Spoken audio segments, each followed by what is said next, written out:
Les Mémoires de Vidocq, chapitre 3.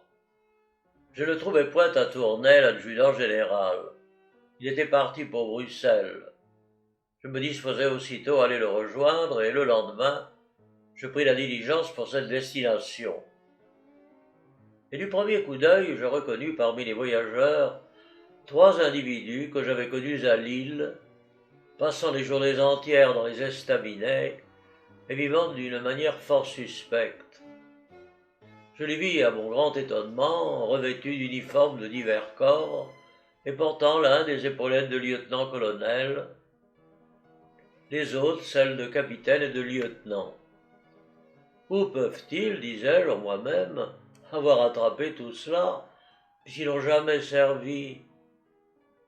Je me perdais dans mes conjectures. De leur côté, ils paraissaient d'abord un peu confus de la rencontre. Mais ils se remirent bientôt et me témoignèrent une surprise amicale de me retrouver simple soldat. Lorsque je leur eus expliqué comment le licenciement dans les bataillons de la réquisition m'avait fait perdre mon grade, le lieutenant-colonel me promit sa protection, que j'acceptais, quoique ne changeant que trop que penser de protecteur. Mais ce que j'y voyais le plus clair, c'est qu'il était en fond et qu'il payait pour tous dans les tables d'hôtes, où il affichait un républicanisme ardent, tout en affectant de laisser entrevoir qu'il appartenait à quelque ancienne famille. Je ne fus pas plus heureuse à Bruxelles qu'à Tournai. L'adjudant général, qui semblait se dérober devant moi, venait de se rendre à Liège. Je pars pour cette ville, comptant bien cette fois ne pas faire une course inutile. J'arrive, mon homme s'était mis en route la veille pour Paris, où il devait comparaître à la barre de la Convention. Son absence ne devait pas être de plus de 15 jours.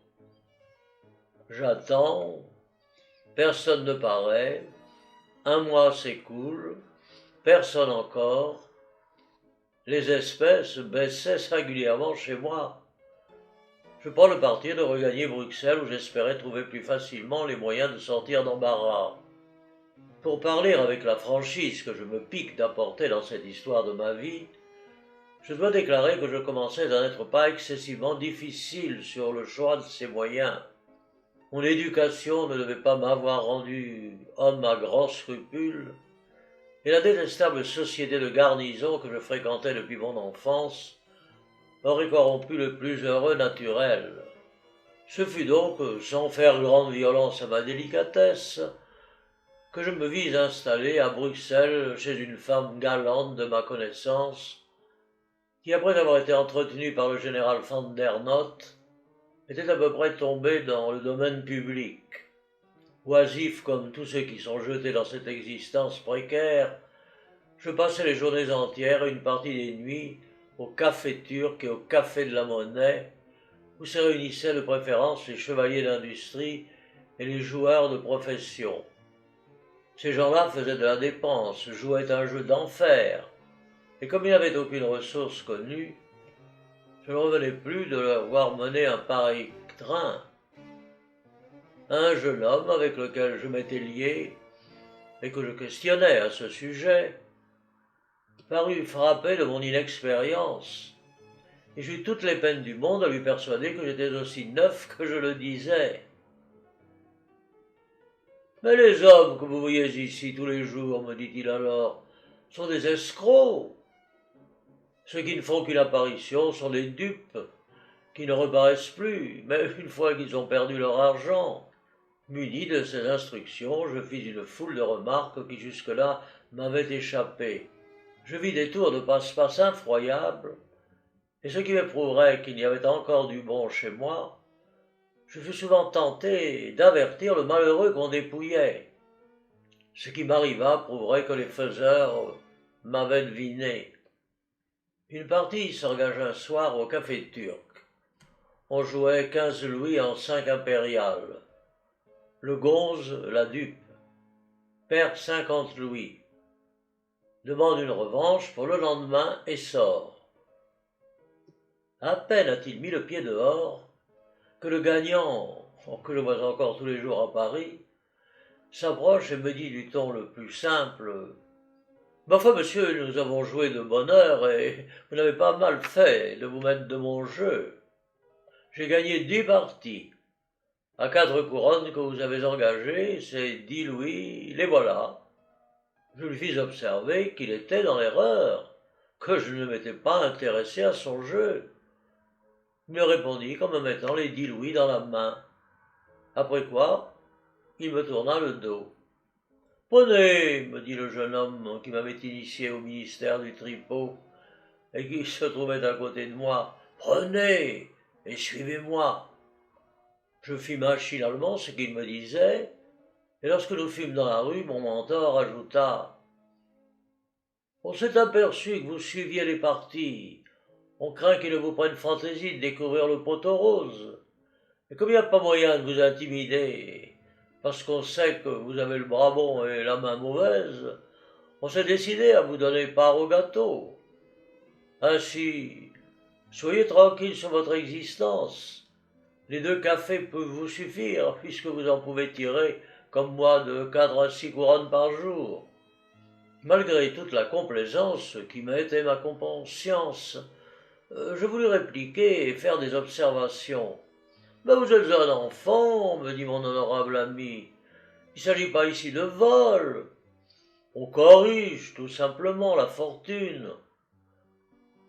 Et croyez que les choses se passent ainsi dans le salon comme dans la taverne. Là, on triche, c'est le mot reçu. Et le négociant qui le matin dans son comptoir se ferait un crime de vous faire tort d'1 heure d'intérêt, celui-là même vous attrape fort tranquillement le soir, au jeu. Que répondre à d'aussi formidables arguments? Rien. Il ne restait qu'à garder l'argent, et c'est ce que je fis. Ces petits dividendes, joints à une centaine d'écus que me fit passer ma mère, me mirent en état de faire quelques figures et de témoigner ma reconnaissance à cette Émilie dont le dévouement ne me trouvait pas tout à fait insensible. Nos affaires étaient donc en assez bon train, lorsqu'un soir je fus arrêté au théâtre du Parc par plusieurs agents de police qui me sommèrent d'exhiber mes papiers. Oh, c'était pour moi chose assez dangereuse. Je répondis que je n'en avais pas. On me conduisit au Madelonnette et le lendemain, à l'interrogatoire, je m'aperçus qu'on ne me connaissait pas ou qu'on me prenait pour un autre. Je déclarai alors me nommer Rousseau, né à Lille, et j'ajoutai que, venu à Bruxelles pour mon plaisir, je n'avais pas cru devoir me munir de papiers. Je demandai enfin à être conduit à Lille à mes frais par 2 gendarmes. On m'accorda ce que je réclamais, et moyennant quelques couronnes, mon escorte consentit à ce que la pauvre Émilie m'accompagnât. Être sorti de Bruxelles, c'était fort bien, mais il était encore plus important de ne pas arriver à Lille, où je devais être inévitablement reconnu déserteur. Il fallait s'évader à tout prix, et ce fut la vie d'Émilie à laquelle je communiquai mon projet, que nous exécutâmes en arrivant à Tournai. Je dis aux gendarmes que devant nous quitter le lendemain en arrivant à Lille, où je devais être mis sur le champ en liberté, je voulais leur faire mes adieux par un bon souper. Déjà charmés de mes manières libérales et de ma gaieté, ils acceptèrent de grand cœur, et le soir, pendant que, couché sur la table, ivre de bière et de rhum, ils me croyaient dans le même état, je descendais avec mes draps par la fenêtre d'un second étage. Émilie me suivait, et nous nous enfoncions dans les chemins de traverse, où l'on ne devait pas même songer à venir nous chercher. Nous gagnâmes ainsi le faubourg Notre-Dame à Lille, où je me revêtis d'une capote d'uniforme de chasseur à cheval, en prenant la précaution de me mettre sur l'œil gauche un emplâtre de taffetas noir qui me rendait méconnaissable. Cependant, je ne jugeais pas prudent de rester longtemps dans une ville aussi voisine du lieu de ma naissance, et nous partîmes pour Gand. Là, par un incident passablement romanesque, Émilie retrouva son père. qu'il a décidé à revenir dans sa famille. Il est vrai qu'elle ne consentit à me quitter qu'à la condition expresse que j'irais la rejoindre aussitôt que les affaires que je disais avoir à Bruxelles seraient terminées. Les affaires que j'avais à Bruxelles, c'était de recommencer à exploiter le café turc et le café de la Monnaie. Mais pour me présenter dans cette ville, il me fallait des papiers qui justifiassent que j'étais bien Rousseau, né à Lille, comme je l'avais dit dans l'interrogatoire qui avait précédé mon évasion. Un capitaine de carabiniers belge au service de France, nommé Labre, se chargea, moyennant 15 louis, de me fournir les pièces qui m'étaient nécessaires. Au bout de 3 semaines, il m'apporta effectivement un extrait de naissance, un passeport et un certificat de réforme au nom de Rousseau. Le tout confectionné avec une perfection que je n'avais jamais reconnue chez aucun faussaire. Muni de ces pièces, je reparus effectivement à Bruxelles, où le commandant de place, ancien camarade de Labre, se chargea d'arranger mon affaire. Tranquille de ce côté, je courus au café turc. Les premières personnes que j'aperçus dans la salle furent les officiers de fabrique avec lesquels on se rappelle que j'avais déjà voyagé. Ils me reçurent à merveille et devinant au récit de mes aventures que ma position n'était pas des plus brillantes, ils me proposèrent un grade de sous-lieutenant de chasseur à cheval, sans doute parce qu'ils me voyaient une capote de l'armée. Une promotion aussi avantageuse n'était pas chose à refuser. On prit mon signalement, séance tenante, et comme je faisais observer au comité que Rousseau était un nom d'emprunt, le digne lieutenant-colonel me dit de prendre celui qui me conviendrait le mieux. On voit qu'il était impossible d'y mettre plus de bonne volonté.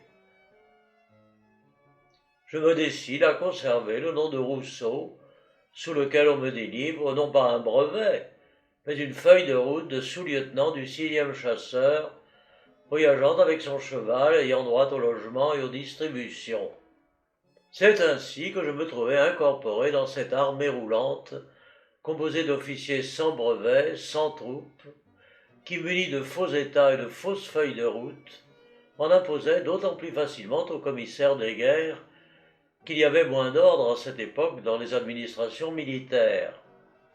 Ce qu'il y a de certain, c'est que dans une tournée que nous fîmes dans les Pays-Bas, nous touchâmes partout nos rations sans qu'on fît la moindre observation.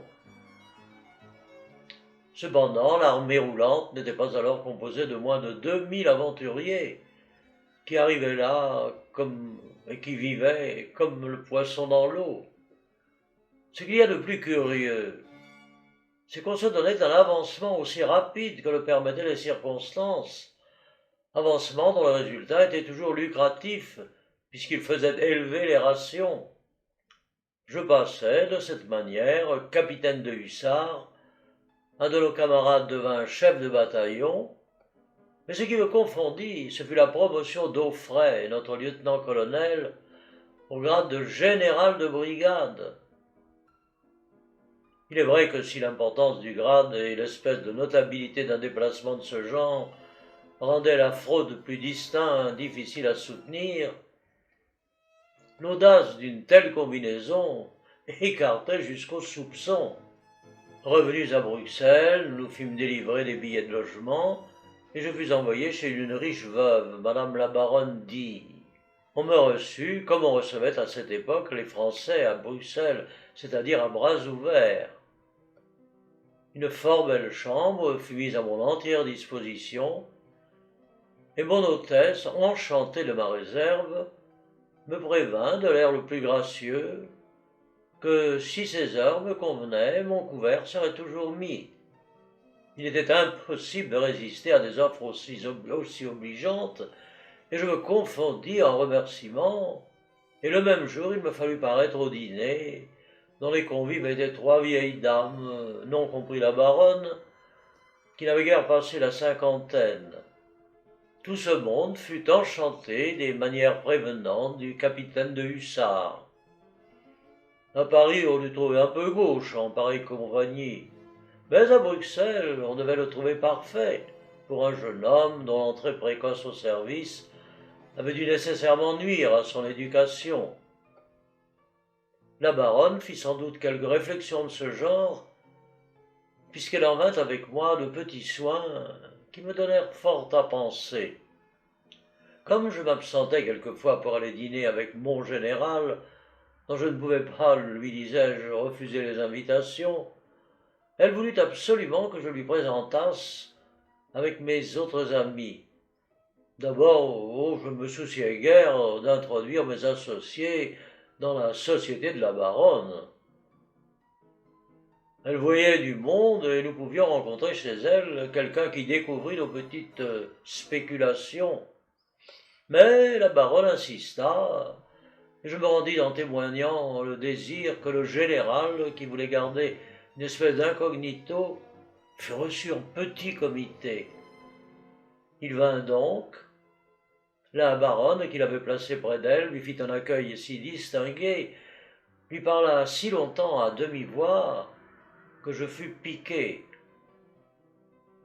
Pour rompre le tête-à-tête, j'imaginais d'engager le général à nous chanter quelque chose en s'accompagnant sur le piano. Je savais fort bien qu'il était incapable de déchiffrer une note, mais je comptais sur les instances ordinaires de la compagnie pour lui donner de l'occupation, au moins pour quelques instants. Mon stratagème ne réussit qu'à moitié. Le lieutenant-colonel, qui était de la partie, voyant qu'on pressait vivement le général, offrit obligeamment de le remplacer. Je le vis en effet se mettre au piano et chanter quelques morceaux avec assez de goût pour recueillir tous les suffrages, tandis que j'aurais voulu le voir à tous les diables.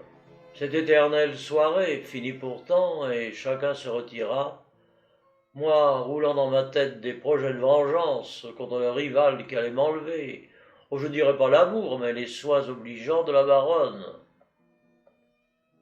Tout préoccupé de cette idée, je me rendis à mon lever chez le général, qui fut assez surpris de me voir de si grand matin. « Sais-tu, me dit-il, sans me laisser le temps d'entamer la conversation, sais-tu, mon ami, que la baronne est... » « Mais qui vous parle de la baronne ?» interrompis-je brusquement. « Ce n'est pas de ce qu'elle est ou de ce qu'elle n'est pas qu'il s'agit ici. »« Tant pis, reprit-il, si tu ne me parles pas d'elle, je n'aurai rien à entendre. » Et continuant ainsi quelque temps à m'intriguer, il finit par me dire que son entretien avec la baronne n'avait roulé que sur moi seul, et qu'il avait tellement avancé mes affaires qu'il la croyait toute disposée à m'épouser. Je crus d'abord que la tête avait tourné à mon pauvre camarade. Une des femmes titrées les plus riches des Provinces-Unies épousait un aventurier dont elle ne connaissait ni la famille, ni la fortune, ni les antécédents. Il y avait de quoi rendre les plus confiants incrédules. Devais-je d'ailleurs m'engager dans une fourberie qui devait tôt ou tard se découvrir et me perdre? N'étais-je pas enfin bien et dûment marié à Arras?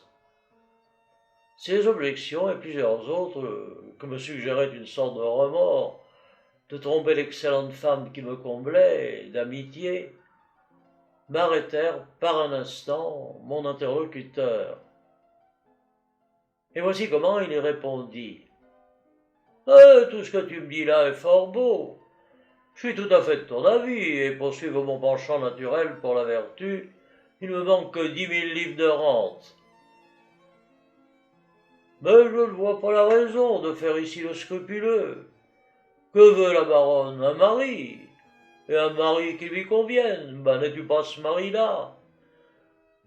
N'as-tu pas l'intention d'avoir pour elle toutes sortes d'égards, et de la traiter comme quelqu'un qui nous est utile? Nous n'avons jamais eu à nous plaindre. Tu me parles d'inégalité de fortune, mais la baronne n'y tient pas. Il ne te manque donc pour être à son fait qu'une seule chose, des titres. Eh bien, je t'en donne. Oui, je t'en donne. Oh, tu as beau me regarder, avec de grands yeux, écoute-moi plutôt, et ne fais pas répéter le commandement. Tu dois connaître quelques nobles de ton pays, de ton âge. Tu es ce noble-là. Tes parents ont émigré, ils sont maintenant à Hambourg. Toi, tu es rentré en France pour faire racheter par un tiers la maison paternelle, afin de pouvoir enlever à loisir la vaisselle plate et 1000 doubles louis cachés sous le parquet du salon. Au commencement de la terreur, la présence de quelques importants, la précipitation du départ, qu'un mandat d'amener lancé contre ton père ne permettait pas de retarder d'un instant, vous ont empêché de reprendre ce dépôt. Et arrivé dans le pays, déguisé en compagnon tanneur, tu as été dénoncé par l'homme même qui devait te seconder dans ton entreprise, décrété d'accusation, poursuivi à la veille de porter ta tête sur l'échafaud, quand je t'ai retrouvé sur une grande route demi-mort d'inquiétude et de besoin.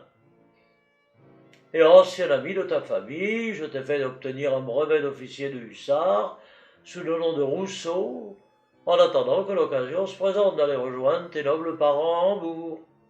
La baronne sait déjà tout cela, oui tout, excepté ton nom que je ne lui ai pas dit, par forme de discrétion, mais en effet par la raison que je ne sais pas encore celui que tu prendras. C'est une confidence que je te réserve à toi-même. Ainsi c'est une affaire faite, voilà gentilhomme, il n'y a plus à s'en dédire. On ne me parle pas de ta coquine de femme. Tu divorces à Arras sous le nom de Vidocq et tu te maries à Bruxelles sous celui du comte de B. Maintenant écoute-moi bien. Jusqu'à présent, nos affaires ont assez bien été. Mais tout cela peut changer d'un moment à l'autre. Nous avons déjà trouvé quelques commissaires des guerres curieux. Nous pouvons en rencontrer de moins dociles qui nous coupent les vivres et nous envoient servir dans la petite marine à Toulon. Tu comprends? Enfin, suffit. Ce qui peut arriver de plus heureux, c'est de reprendre le sac et le crucifier à ressort dans ton ancien régiment, au lieu d'être fusillé comme déserteur.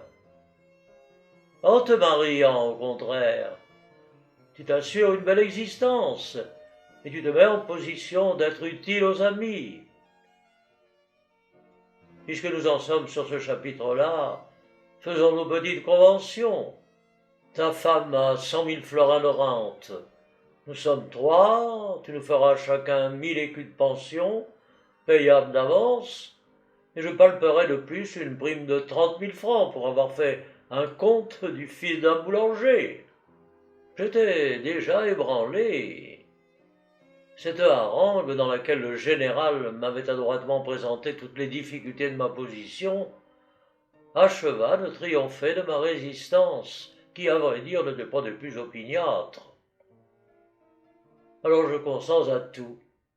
On se rend chez la baronne, le comte de B tombe à ses pieds, oh la scène se joue, et ce qu'on aura peine à croire, je me pénètre si bien de l'esprit du rôle que je me surprends un moment m'y trompant moi-même. Ce qui arrive, dit-on quelquefois aux menteurs. La baronne est charmée des saillies et des mots de sentiment que la situation m'inspire. Le général triomphe de mes succès, et tout le monde est enchanté. Oh, il m'échappait bien par-ci par-là quelques expressions qui sentaient un peu la cantine, mais le général avait eu soin de prévenir la baronne que les troubles politiques avaient fait singulièrement négliger mon éducation. Elle s'était contentée de cette explication.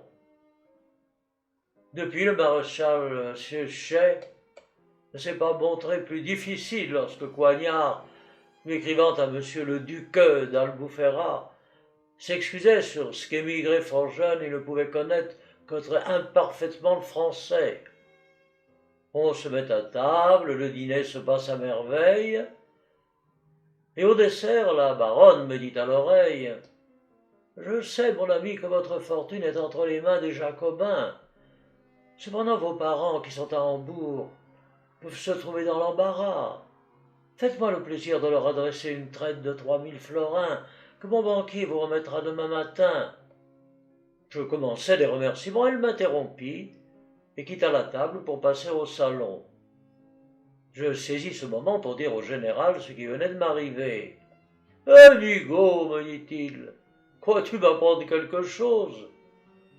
N'est-ce pas moi qui ai soufflé à la baronne que ses parents pouvaient avoir besoin d'argent? Pour le moment, ces parents-là, c'est nous. Nos fonds baissent et hasarder quelques coups pour s'en procurer, ce serait risquer de gaieté et de cœur le succès de notre grande affaire. Je me charge de négocier la traite. En même temps, j'ai insinué à la baronne qu'il te fallait quelque argent pour faire figure avant le mariage. Et il est convenu que d'ici à la cérémonie, tu toucheras 500 florins par mois. Je trouvai effectivement cette somme le lendemain sur mon secrétaire, où on l'avait déposé de plus une toilette en vermeil et quelques bijoux. Cependant, l'extrait de naissance du comte de B, dont j'avais pris le nom, et que le général avait voulu faire lever, comptant faire fabriquer des autres pièces, n'arrivait pas. Mais la baronne, dont l'aveuglement doit paraître inconcevable aux personnes qui ne sont pas en position de savoir jusqu'où peut aller la crédulité des dupes et l'audace des fripons, consentit à m'épouser sous le nom de Rousseau. J'avais tous les papiers nécessaires pour en justifier. Il ne me manquait plus que le consentement de mon père, et rien n'était plus facile que de se le procurer au moyen de l'arbre que nous avions sous la main. Mais, bien que la baronne eût consenti à m'épouser sous un nom qu'elle savait bien n'être pas le mien, il pouvait lui répugner d'être en quelque sorte complice d'un faux qui n'avait plus pour excuse le besoin de sauver ma tête. Et pendant que nous nous concertions pour sortir d'embarras, nous apprîmes que l'effectif de l'armée roulante était devenu si considérable dans les pays conquis que le gouvernement, ouvrant enfin les yeux, donnait les ordres les plus sévères pour la répression de ces abus. On mit alors bas les uniformes, croyant n'avoir plus aussi rien à craindre. Mais les recherches devinrent tellement actives que le général dut quitter brusquement la ville pour gagner Namur, où il croyait être moins en vue. J'expliquai ce brusque départ à la baronne en lui disant que le général était inquiété pour m'avoir fait obtenir du service sous un nom supposé. Cet incident lui inspira les plus vives inquiétudes pour moi-même, et je ne pus la tranquilliser qu'en partant pour Bréda, où elle voulut absolument m'accompagner. Il me siérait mal de jouer la sensiblerie, et ce serait compromettre la réputation de finesse et de tact qu'on m'accorde assez généralement que d'étaler les beaux sentiments. On doit donc me croire lorsque je déclare que tant de dévouement me toucha. La voix des remords, à laquelle on n'étant jamais entièrement sourd à 19 ans, se fit entendre. Je vis l'abîme où j'allais entraîner l'excellente femme qui s'était montrée si généreuse à mon égard. Et je la vis repoussant bientôt avec horreur le déserteur, le vagabond, le bigame, le faussaire. Et cette idée me détermina à lui tout avouer. Éloigné de ceux qui m'avaient engagé dans cette intrigue et qui venaient d'être arrêtés à Namur, je m'affermis dans ma résolution. Un soir, au moment où le souper se terminait, je me décidai à rompre la glace. Sans entrer dans le détail de mes aventures, je dis à la baronne que des circonstances qu'il m'était impossible de lui expliquer m'avaient contraint à paraître à Bruxelles sous les 2 noms qu'elle me connaissait et qui n'étaient pas les miens. J'ajoutai que des événements me forçaient de quitter les pays bas sans pouvoir contracter une union qui eût fait mon bonheur, mais que je conserverais éternellement le souvenir des bontés qu'on y avait eues pour moi. Je parlais longtemps, et l'émotion me gagnant, je parlais avec une chaleur, une facilité avec laquelle je n'ai pu songer depuis sans en être étonné moi-même. Il me semblait que je craignais d'entendre la réponse de la baronne. Immobile, les joues pâles, l'œil fixe comme une somnambule, elle m'écouta sans m'interrompre, puis me jetant un regard d'effroi, elle se leva brusquement et courut s'enfermer dans sa chambre. Je ne la revis plus. Éclairé par mon aveu, par quelques mots qui m'étaient sans doute échappés dans le trouble du moment, elle avait reconnu les périls qui la menaçaient, et dans sa juste méfiance, peut-être me soupçonnait-elle plus coupable que je ne l'étais en effet. Peut-être croyait-elle s'être livrée à quelque grand criminel. Peut-être y avait-il là du sang. Et d'un autre côté, si cette complication de déguisement devait rendre ses appréhensions bien vives, l'aveu spontané que je venais de lui faire était aussi bien propre à calmer ses inquiétudes. Cette dernière idée domina probablement chez elle, puisque le lendemain, à mon réveil, l'hôte me donna une cassette contenant 15 000 francs en or, que la baronne lui avait remise pour moi avant son départ à 1 heure du matin. Je la pris avec plaisir, sa présence me pesait. Rien ne me retenant à Breda, je fis faire mes malles, et quelques heures après, j'étais sur la route d'Amsterdam. Je l'ai dit, ou je le répète, certaines parties de cette aventure pourront paraître peu naturelles, et l'on ne manquera pas d'en conclure que tout est faux. Rien n'est cependant plus exact. Les initiales que je donne suffiront pour mettre sur la voie les personnes qui ont connu Bruxelles il y a 30 ans. Il n'y a d'ailleurs dans tout cela que des situations communes, telles qu'en offre le plus mince roman. Si je suis entré dans quelques détails minutieux, ce n'est donc pas dans l'espoir d'obtenir des effets de mélodrame, mais avec l'intention de prémunir les personnes trop confiantes contre un genre de déception employé plus fréquemment et avec plus de succès qu'on ne pense dans toutes les classes de la société.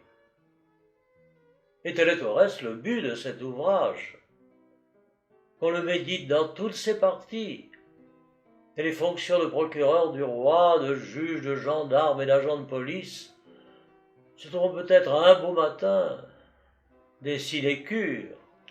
Mon séjour à Amsterdam fut très court. C'était Paris que je brûlais de voir. Après avoir touché le montant des 2 traites que faisait partie de l'argent que m'avait laissé la baronne, je me mis en route et le 2 mars 1796, je fis mon entrée dans cette capitale où mon nom devait faire un jour quelque bruit. Logé rue de l'Échelle, hôtel du Gaillard-Bois, je m'occupais d'abord de changer mes ducats contre de l'argent français et de vendre une foule de petits bijoux et d'objets de luxe qui me devenaient inutiles puisque j'avais l'intention de m'établir dans quelque ville des environs où j'aurais embrassé un état quelconque. Et je ne devais pas réaliser ce projet. Un soir, un de ces messieurs qu'on trouve toujours dans les hôtels pour faire connaissance avec les voyageurs me propose de me présenter dans une maison où l'on fait la partie. Par désœuvrement, je me laissai conduire, confiant dans mon expérience du café turc et du café de la Monnaie. Mais je m'aperçus bientôt que les crocs de Bruxelles n'étaient que des apprentis en comparaison des praticiens dont j'avais l'avantage de faire la partie. Aujourd'hui, l'administration des jeux n'a guère pour elle que le refait et l'immense avantage d'être toujours au jeu. Les chances sont du reste à peu près égales. À l'époque dont je parle, au contraire, la police, tolérant ces tripots particuliers nommés étouffoirs, on ne se contentait pas de filer la carte ou d'assembler les couleurs, comme y furent pris il y a quelque temps chez M. Lafitte, M. de S, fils et A de la Roche. Les habitués avaient entre eux des signaux de convention, tellement combinés qu'il fallait absolument succomber. 2 séances me débarrassèrent d'une centaine de louis. et j'en eus assez comme cela. Mais il était écrit que l'argent de la baronne me fausserait bientôt compagnie. L'agent du destin fut une fort jolie femme que je rencontrai dans une table d'hôte où je mangeais quelquefois. Rosine, c'était son nom, montra d'abord un désintéressement d'exemplaire. Depuis un mois, j'étais son amant en titre sans qu'elle m'eût rien coûté que des dîners, des spectacles, des voitures, des chiffons, des gants, des rubans, des fleurs, etc. Toutes choses qui à Paris ne coûtent rien quand on ne les paye pas. Toujours plus épris de Rosine, je ne la quittais pas d'un instant. Un matin, déjeunant avec elle, je la trouve soucieuse, je la presse de questions, elle résiste et finit par m'avouer qu'elle était tourmentée pour quelques bagatelles dues à sa marchande de mode et à son tapissier. J'offre avec empressement mes services. On refuse avec une malignité remarquable, mais je ne peux pas même obtenir l'adresse des deux créanciers.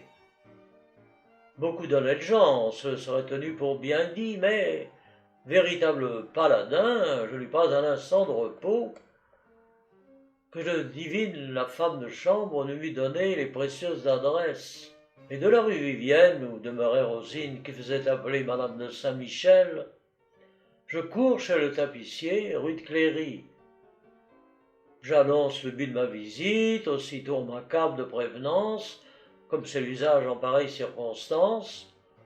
On me remet le mémoire et je vois avec consternation qu'il s'élève à 1200 francs. J'étais cependant trop avancé pour reculer, je paye. Chez la modiste, même scène et même dénouement, à 100 francs près. Mais là de quoi refroidir le plus intrépide. Mais les derniers mots n'en étaient pas encore dits. Quelques jours après, que j'eus soldé les créanciers, on m'amena à acheter pour 2000 francs de bijoux, et les parties de toute espèce n'en allaient pas moins leurs traits. Je voyais bien confusément mon argent s'en aller, mais redoutant le moment de la vérification de ma caisse, je le reculais de jour en jour. J'y procède enfin et je trouve qu'en 2 mois, j'avais dissipé la modique somme de 14 000 francs. Cette découverte me fit faire de sérieuses réflexions. Rosine s'aperçut aussitôt de ma préoccupation. Elle devina que mes finances étaient à la baisse. Les femmes ont à cet égard un tact qui les trompe rarement. Sans me témoigner précisément de la froideur, elle me montra plus de réserve. Et comme je leur manifestais mon étonnement, elle me répondit, avec une brusquerie marquée, que des affaires particulières lui donnaient de l'humeur. Le piège était là, mais j'avais été trop bien puni de mon intervention dans ces affaires pour m'en mêler encore, et je me retranchai dans un air affecté en l'engageant à prendre patience. Elle n'en devint que plus maussade. Quelques jours se passèrent en bouderie, enfin la bombe éclata. À la suite d'une discussion fort insignifiante, elle me dit du ton le plus impertinent qu'elle n'aimait pas à être contrariée et que ceux qui ne s'arrangeaient pas de sa manière d'être pouvaient rester chez eux. C'était parler, et j'eus la faiblesse de ne pas vouloir l'entendre. De nouveaux cadeaux me rendirent pour quelques jours une tendresse sur laquelle je ne devais cependant plus m'amuser. Alors, connaissant tout le parti qu'on pouvait tirer de mon aveugle mouvement, Rosine revint bientôt à la charge pour le montant d'une lettre de change de 2000 francs qu'elle devait acquitter sous peine d'être condamnée par corps. Rosine en prison, cette idée m'était insupportable. J'allais encore m'exécuter lorsque le hasard me fit tomber entre les mains une lettre qui me dessilla les yeux. Elle était de l'habit de cœur de Rosine. Le Versailles où il était confiné cet intéressant personnage demandait quand le niais serait à sec afin de pouvoir reparaître sur la scène. C'était entre les mains du portier de Rosine que j'avais intercepté cette agréable missive. Je monte chez la perfide, elle était sortie. Furieuse et humiliée tout à la fois, je ne pus me contenir. Je me trouvais dans la chambre à coucher. D'un coup de pied, je renverse un guéridon couvert de porcelaine et la glace d'une psyché vole en éclats. Divine, la femme de chambre, qui ne m'avait pas perdu de vue, se jette alors à mes genoux et me supplie d'interrompre une expédition qui pouvait me coûter cher. Je la regarde, j'hésite, et un reste de bon sens me fait concevoir qu'elle pouvait bien avoir raison. Je la presse de questions, et cette pauvre fille, que j'avais toujours trouvée douce et bonne, m'explique toute la conduite de sa maîtresse. Il est d'autant plus opportun de mentionner son récit que les mêmes faits se reproduisent journellement à Paris. Lorsque Rosine me rencontra, elle était depuis 2 mois sans personne. Me croyant fort bien d'après les dépenses qu'elle me voyait faire, elle conçut le projet de profiter de la circonstance, et son amant, celui dont j'avais surpris la lettre, avait consenti à aller habiter Versailles jusqu'à ce qu'on en eût fini avec mon argent. Et c'était au nom de cet amant qu'on poursuivait pour la lettre de change que j'avais généreusement acquittée, et les créances de la modiste et du marchand de meubles étaient également simulées. Comme tout en pestant contre ma sottise, je m'étonnais de ne pas voir rentrer l'honnête personne qui m'avait si bien étrillé, Divine me dit qu'il était probable que la portière l'avait fait avertir que j'avais saisi sa lettre et qu'elle ne m'arrêterait pas de sitôt.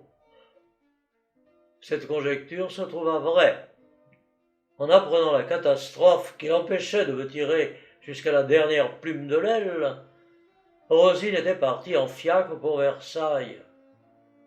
On sait qui elle allait rejoindre. Les chiffons qu'elle laissait dans son appartement garni ne valaient pas les 2 mois de loyer qu'elle devait au propriétaire, qui, lorsque je voulus sortir, me força de payer les porcelaines et la psyché sur laquelle j'avais passé ma première fureur. De si rudes atteintes avaient furieusement écorné mes finances déjà trop délabrées. 1400 francs, voilà tout ce qui me restait des ducats de la baronne. Oh, je pris en horreur la capitale qui m'avait été si funeste, et je résolus de regagner l'île, où, connaissant les localités, je pourrais au moins trouver des ressources que j'eus cherchées vainement à Paris.